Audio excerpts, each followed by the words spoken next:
The cloud is secure as long as you fulfill your responsibility in the shared responsibility model of cloud security. And it's more secure than on premise. Those providers, especially the big boys, they are ready to secure your data, but you need to be ready to do your part.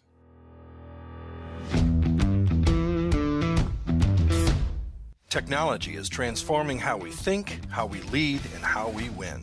From Intervision, this is Status Go, the show helping IT leaders move beyond the status quo, master their craft, and propel their IT vision. Welcome back to Mythbusters, Cloud, Security, and Innovation. This month, we are focused on the intersection of cloud and security. A prevailing myth is that the cloud is not secure. We are here today with Intervision expert Stan Smith to bust that myth. It's true that security is one of the biggest concerns businesses have about technology in general. In fact, security is always top of mind for the what keeps you up at night list for CIOs and CISOs alike. Security is a top concern for many businesses when it comes to cloud computing, but this is often based on a misunderstanding of how cloud security works. Stan is a vCISO, a virtual chief information security officer and cybersecurity consultant for Intervision. He has not only helped many of our clients bust that myth, but he has helped marquee organizations like NASA and Northrop Grumman as well. Stan, welcome to Status Go. Hey, hi, Jeff. It's really nice to be here. I am really looking forward to our conversation today, Stan. I know when we chatted a couple of weeks ago, we were really diving deep into cybersecurity and some of the common misconceptions. Before we get into that, was wondering if you would share a bit about your career journey and what brought you to where you are today. Sure, Jeff. So, believe it or not, I had a couple decades of military service. During that military service, I was essentially IT support type work, focused on satellite communications. But with that, all of those services that we used to provide long, long time ago, not to date myself, used to be very disparate, very separate, but they all began to converge. And then, of course, security became a concern for everyone. So began to focus on security in the later parts of my career. And then as I transitioned from military after retirement, full on security, right? I taught security at NASA. I did things like integrate and create security postures for hyperspectral aircraft. I've done that for other large systems in DoD. I've trained and taught um, all sorts of security courses and classes for those same type of organizations. And now here I am, Intervision, helping guide, lead organizations through risk assessment, security postures, let them know where they are, where they need to get. So we're doing pretty good work, and I absolutely love it. I'm glad to hear that. I'm glad you are. I'm glad you're on our side in all of this, man. I do appreciate that. As you know, we're here to talk about the myth that some people still hold close, that the cloud is not secure. I'd like to start with the roots of that myth. Where did this come from? Why do you think there are still folks out there that think the cloud is not secure? I believe that people believe the cloud is not secure because they have not, and the they is proverbial. It's not everyone. Yeah, yeah. The people who believe that don't quite understand the shared security model, right? They don't understand how we share that responsibility, and if they feel they don't have control of or can't ask how a provider is securing their data or securing their access, they don't think it's secure. So that's one myth. And then let's be clear. At the initiation of cloud resources and people moving their things into the cloud, the the postures and the security practices were not what they are now, Yeah, right? yeah. That has changed dramatically, and that's why some people say the cloud is not secure. Yeah. Well, and I believe it's also true that when we hear about breaches in the cloud, most of the time it's either the client of the cloud uh, lost or had their credentials compromised, or they had some setting that was exposing things publicly that shouldn't have been. Or is that am I perceiving that properly? So you are absolutely correct, right? So what you've probably found and what you're referencing is, once again, we're going right back to the shared responsibility model. Um, the part that is owned by an organization versus the part that is secured by the cloud provider, right? That depends on the service that you have. And when you see a cloud breach, in all likelihood, it's a misconfiguration from the client side, right? And there can be all sorts of misconfigurations. You can do identity access misconfiguration. You can have insecure API keys, Mm-hmm. depending upon what type of service you're using. There's all sorts of things that can go wrong. And it's typically the client side, because the cloud service providers, especially AWS and Azure, they have made some heavy investments into security. Yeah. Um, like heavy investments into security, and it's very well done, and I trust it. It's Yeah. done well, and as long as you do your part, it's secure. That was part of what won me over as a years ago as a CIO. Was I'll date myself and say it was the early days of cloud. Was this whole concept of comparing my cybersecurity budget to their cybersecurity budget? Yes. And when you started talking in dollar budget amounts in the B's of billions, Yeah. it was like no question.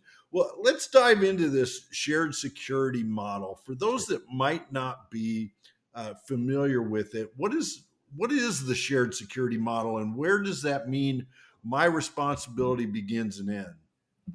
So your shared security model really circles around the level of service, the service that you have purchased from your provider.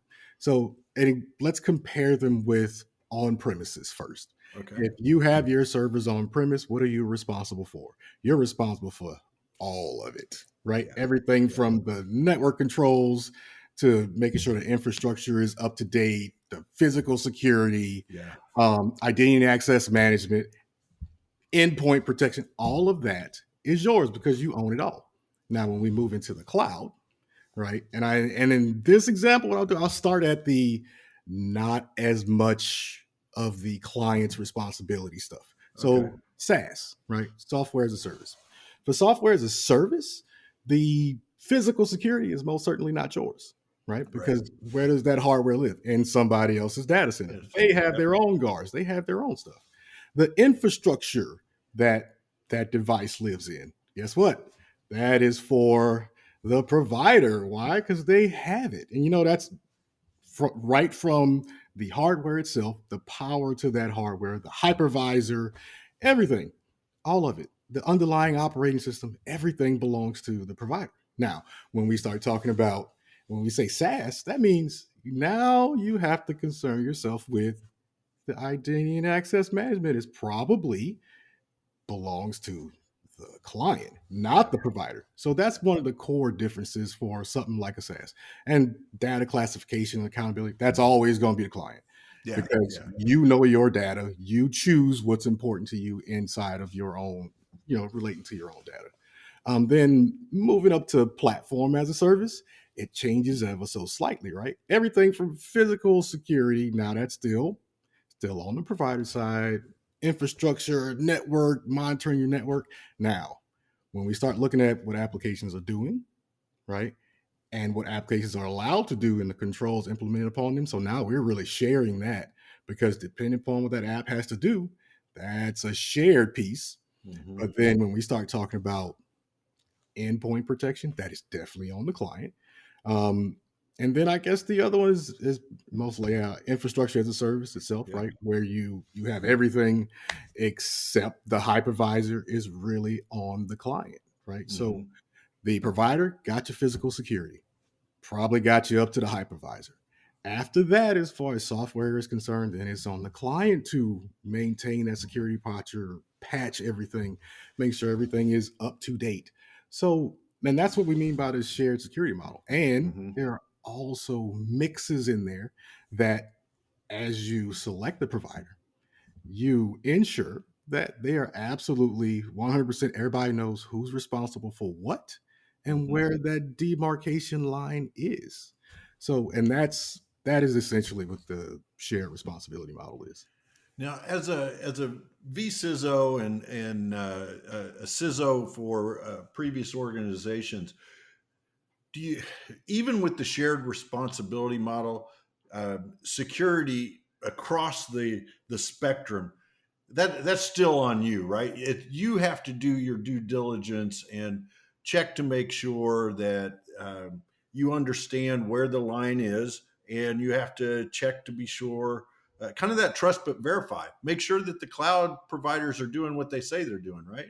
That is exactly it. And I was going to use that exact same line because I love that line. So yeah, you can audit your security. You can audit your cloud provider, right? It is still upon you and your efforts Mhm. um, to ensure that what they are doing, what they claim to be doing, is what they are doing. It is still your data. It is still your organization's lifeblood. So guess what? It is still your responsibility to ensure that what they are doing is in line with what you needed to do. The Yeah, best part about that in general is some of the more stringent requirements, either regulatory or voluntary compliance requirements. The cloud guys do a great job of handling a lot of that for you. yeah. So it's a wonderful way to be in the cloud, and that's another piece of like why cloud is so good for so many people because it makes auditing a lot easier. Yeah. It makes, when I say compliance, things like PCI for sure easier, HIPAA easier, right? CMMC easier. All of that stuff is significantly easier because, like Azure, AWS, they have it's built into it. The Yeah. way they do business, the architecture makes it compliant with some of these requirements and frameworks. Well, and it's in their best interest to make sure that they're following those protocols and those security procedures, because that's their whole business model, right? Is that I'm going to put my crown jewels in their data center, so they're going to make sure that they uh, dot the i's, cross the t's, and do all of those things.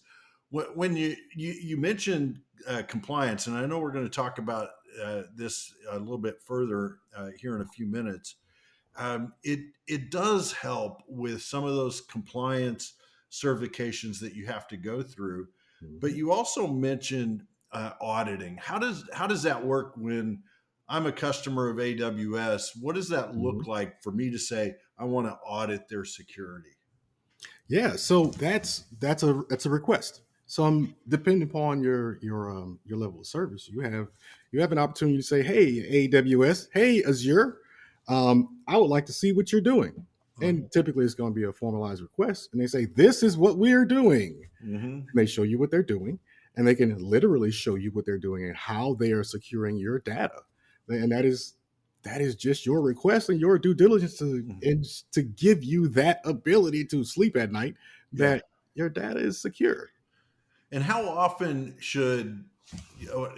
do you recommend a client ask AWS or Azure or Google for that kind of due diligence on auditing what they're doing from security? Yearly. I Yearly. would do yearly, absolutely Okay. yearly. Okay.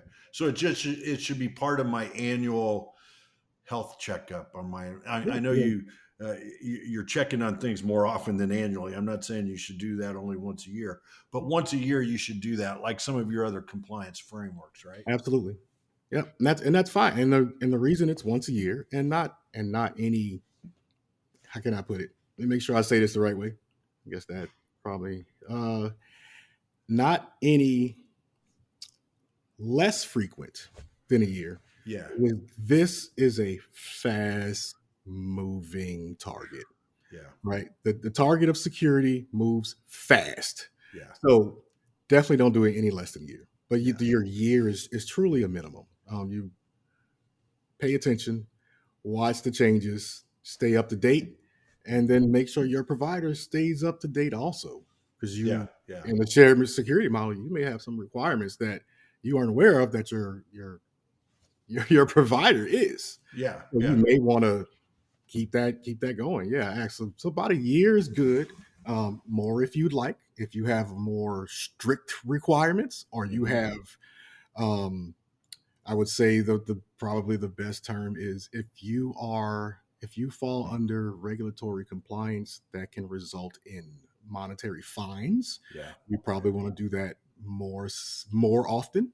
Um, HIPAA, some of the fines that can come from PCI DSS, those are I would check that more Yeah. than once Those a year. can be significant depending on Exactly. your Exactly. volume for sure. Yeah. Well, Stan, we're going to pause right there for a word from Intervision. Intervision, as our listeners know, is the publisher of the Status Go podcast.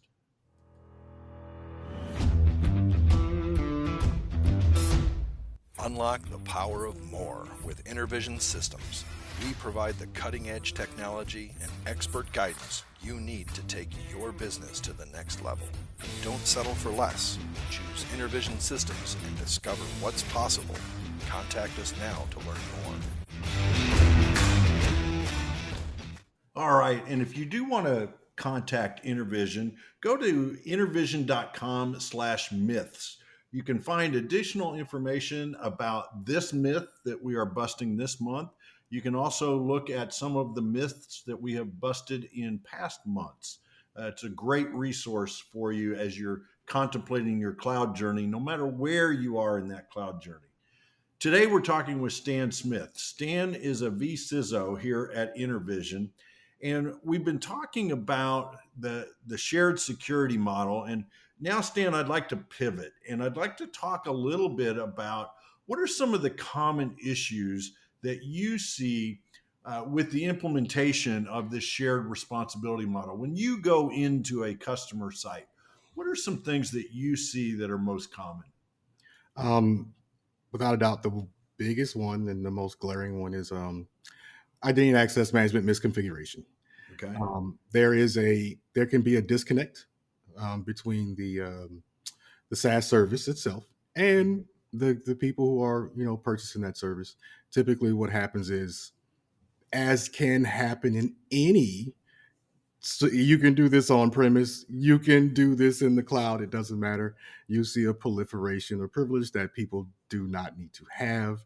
You see people attempting to not use multi-factor authentication, and we know in this day and age you should be using multi-factor authentication at this point. So those are the things, right? It's the same stuff that cause the most concerns on premise. It's the same thing that you see in the cloud, to be honest, right? I guess behind that one, I would say, because there is a bit of a problem with, and it's not the cloud, right? It's just Mhm. once again another misconfiguration is you have a tendency to see um, insecure access to, once again, it's kind of identity access management to VMs, right? Ah, Not securing access to your virtual machines. That's another really tough one that we see happening. And I would say, lastly, the thing that we see is um, deals with backups. yeah. People aren't doing the greatest work um, in securing their backups as they push them or pull them Hmm. from the cloud, as far as how it is being secured in transit. We Oh, they, we gotcha. have, they have a tendency to do that incorrectly. So that's the things that I notice right off the bat most of the time. Yeah. Well, and I know in talking with Adam Scamahorn from Intervision, Adam is the product manager for disaster recovery and backups.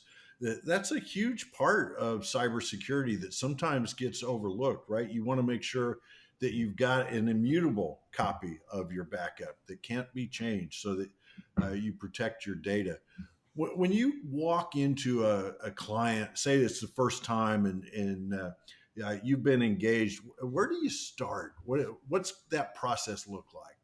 If you want to know the total and complete truth, Yeah. start with a conversation. Okay. So a lot of people, when you think about cybersecurity and you go in and you want to see how everybody's doing and you want to immediately hop on a machine and check out servers and what's going on and all. No, no, I sit down and we have a conversation, because one of the things you can do with a conversation focused on security Hmm. and the business itself and what they do is you can ascertain culture quickly. Doesn't take long. Ah, We will know. I'll say I'll know if an organization has a focus on security. I will yeah, know if an organization is taking it seriously, right? yeah. Um, and from there, I'm able to ask the right questions. Hmm. Like, hey, how do you guys do security training? Do you train your security personnel in addition to something like phishing training, right? Because Yeah, your yeah. security analyst, he's got to do his phishing training, but you should also give him something else, right? Hmm. So you ask those type of questions. You ask, and then once you get a lay of the land, and culture wise, it has a tendency to let you know where you need to go from there, right? You Yeah. know where to point, because once you have a lot of the ideas and and I'll tell you, anybody who's going to go assess anything, you need two things immediately. You need an infrastructure diagram and a data flow diagram, right? You're going to start there, and then Hopefully they have those. and hopefully they have those, because that's Yeah. another indication, right? If you don't have those, I guarantee you don't have a change management program. Yeah. I guarantee you may not even have a incident response program. But ultimately, when we're talking about like disaster recovery being part of a cybersecurity, right? That's where ultimately it typically ends up, right? I say, hey, can you share your business continuity plan? Can you share your risk assessment? Can I see your incident response plan? Right? Those things, when you go through those, and if they are clearly thought out, make sense, and line up with the people, technology, and processes that that organization has in place, you know that is an organization that cares, Yeah. Yeah. um, or has the funds to do it, right? Because there's a Right. balance. They have to take a balance between the funds they're able to do and the things they're able to purchase versus what they would like to do. Um, but anywhere in there, then you can. That's where I pivot from. I pivot Right. from those conversations, those particular documents, and then I know where to go to dig deeper to really get a good idea of the gaps and how we're going to fill them. I love that. You start with a conversation to find out where they are, right? Because we want to meet them where they are. So, without sharing any names, Stan, any company names, what's kind of the nightmare scenario that you walked into in your career? What were some of the things that were going on or not going on, as the case may be? I would say my nightmare scenario. I would say the worst. Yeah, no names. Definitely no names with this. No names. Was an organization who had to be compliant with PCI DSS. Hmm. Um, of all of the requirements, and PCI DSS is a very prescriptive framework. It Yes, it is is. unrelenting. It tells you exactly what you should do, right? Hmm. And I would have to say that they were probably in accordance with and following the rules in maybe one place. Oh, Okay. wow. It was Yeah. bad. It was Yeah. very, very bad. What had occurred was they decided to go the opposite direction of what a lot of people do. A lot of people have card data environments, and they get it all built up, and it's you firewall the right way. It's scoped out right. It's good, and then eventually they say we're going to give this all to a third party, and then all of the point of sale machines show up, and the software shows up, and they say get these servers out of here. We're going to let this big organization do it for us. Yeah. They went the other way. So they had point of sale stuff, some software, had third parties, and then they decided to build their own. They perceived that there would be some savings if they dropped Mhm. the third party provider and tried to build it on their own. That was not the case. Yeah. Um, Yeah. they believed they had gotten a quick assessment to say how they were doing. The person went in and said, "Oh, you guys are great," and then the QSA came in and yeah, They weren't so great. you weren't so great. It was pretty bad, right? Yeah. Yeah. So Now, is that's that why they probably called you in? so I get called in not because I'm a QSA. I am no QSA. Right. Right. Right. I Right. But I am mean, after that. Yeah. I get called in to assist with the help. Can Yeah. someone please Yeah. start guiding us? Like, the QSA is going to tell you where you went wrong, right? They're going to show you where you went wrong. But as far as implementing and understanding, those aren't the same thing, Yeah. right? And Yeah. you have to understand the implement. And the unfortunate part was they didn't understand. They Yeah. didn't know what Yeah. they were supposed to do, and they thought they had got an honest assessment from someone, and they hadn't. Um, so we begin to, parse through the data, parse through the Hmm. requirements, making certain that, and then telling them, hey, this is what you're going to have to do. You must have this. Yeah. You must, right? And long story short, they went back to the third party provider Uh huh. and game was over. So Yeah. that Yeah. those servers were gone. No, none of that. They just stopped and they just started using the third party provider. And I can't blame them. Yeah. It's Yeah. it's a mountain to climb. It is, and again, it points to the value of having a lot of your applications and a lot of your data in the cloud, because some of that onerous compliance framework gets shifted to the cloud provider. Mhm. Now, Stan, when you and I talked a couple of weeks ago, you blew my mind with something that you told me about the fact that the Office for Civil Rights Mhm. gets involved in cyber breaches. First of all, Absolutely. why and how did you come to learn about this?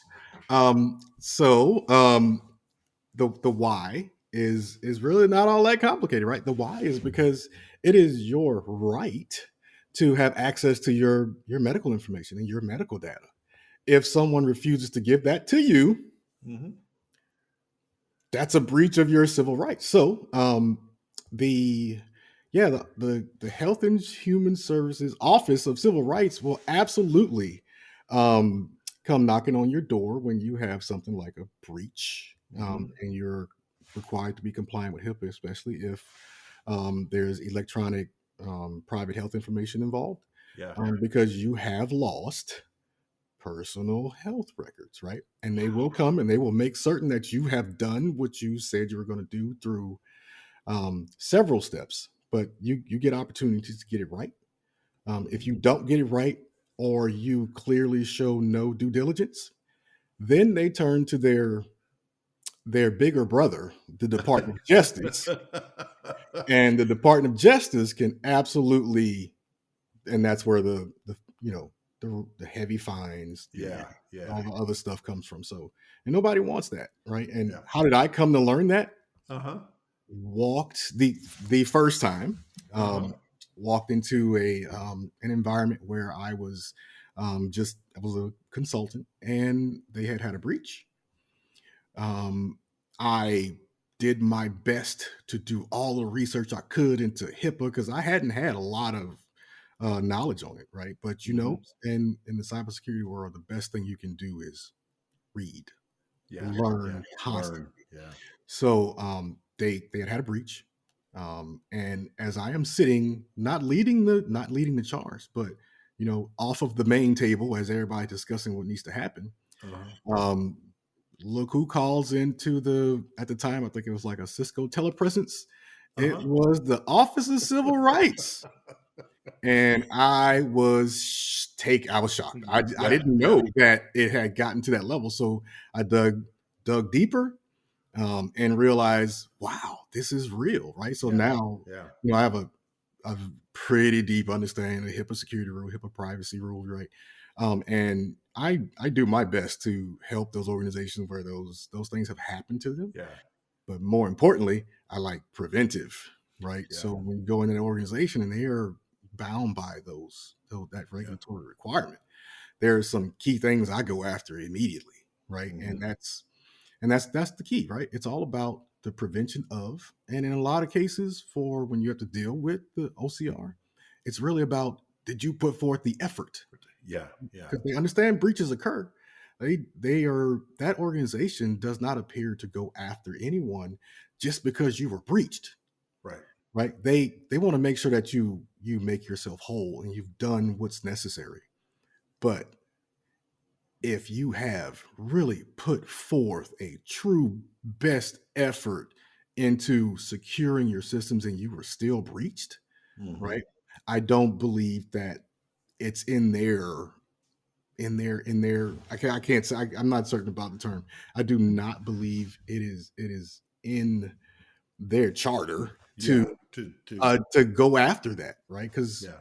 breaches occur all Yeah. the time, right? And until we overall um, decide that we follow certain standards and we're able there and we get our cybersecurity workforce to a level where everybody has someone, or at least Yeah. most everybody has someone, and the knowledge is proliferated enough. It's going to continue. Yeah. So, yeah. Well, and even for our listeners who are not in traditional healthcare industry, they may have personal health information in their HRIS system or Mhm. in one of their in their email system, for Pete's sake. Right. So it is something that you have to pay attention to, and we will put a link to the Office of Civil Rights to that page that talks about the cybersecurity breaches. We'll put a link to that in the show notes. We are here to bust the myth that the cloud is not secure. So, Stan, you're talking with an IT leader, Mhm. and he or she tells you, I'm not putting anything in the cloud, it's not secure. How do you respond to that?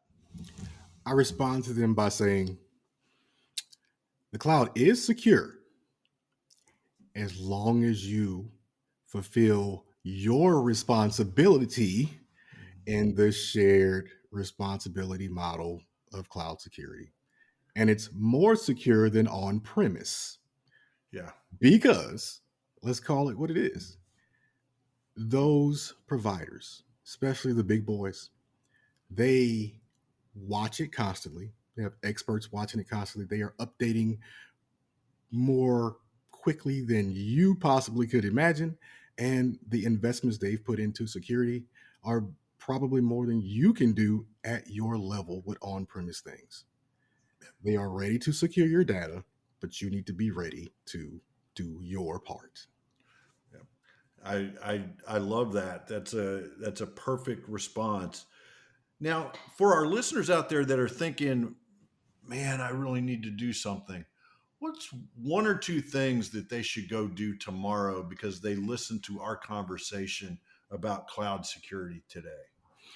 I would say immediately look at your own organization's level of access by role. That's what I would do. Make certain that everybody in your organization has least privileged access for what they do, right? Yep. That's the first thing. And make certain that people who change roles do not have several different levels of access because they've been in several different roles, right? Yeah. Yeah. That's a typical audit thing, but that's something they can do on their own. So that's number one. And honestly, number two, because the true soft, gooey, vulnerable center of any good security practice is people. Hmm. Make certain your people are trained, right? Yeah. And that's in two ways. One, train your overall organization to the number one vector of attack, phishing. Do it often and do it well. Yep. And then the other part of training, um, your cyber professionals, give them some training. Do not force them to go to YouTube to learn a thing. Bring in some professionals. Yeah. Pay for some of the training that they require to make your organization more secure. Those are the two things I would tell people to do immediately. I love that. It reminds me of an episode that we had a couple of months ago with author George Finney. He wrote the Zero Trust Project, and he talks about the saying of people are the weakest link, and he says no, people are the only link. They're the ones that you have to focus on. So, Sure. Stan, thank you so much for carving out time of your Sure, day Jeff. to talk Sure. with us today. Really appreciate it, man. Hey, anytime, Jeff. This was great. This is very interesting to me. I get to talk. It's nice. Well, there you have it. Myth busted. The cloud is secure if you understand the shared responsibility model. If you have a question or want to learn more, visit intervision.com/myths. As I mentioned earlier, you can see some of the myths that we are busting and maybe a preview of some of the myths that are still upcoming. To see the show notes for this episode, visit intervision.com/status-go. Those show notes will provide links and contact information. This is Jeff Tunn for Stan Smith. Thank you very much for listening.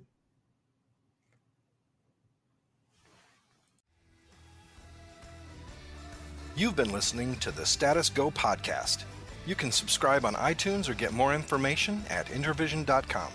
If you'd like to contribute to the conversation, find Intervision on Facebook, LinkedIn, or Twitter. Thank you for listening. Until next time.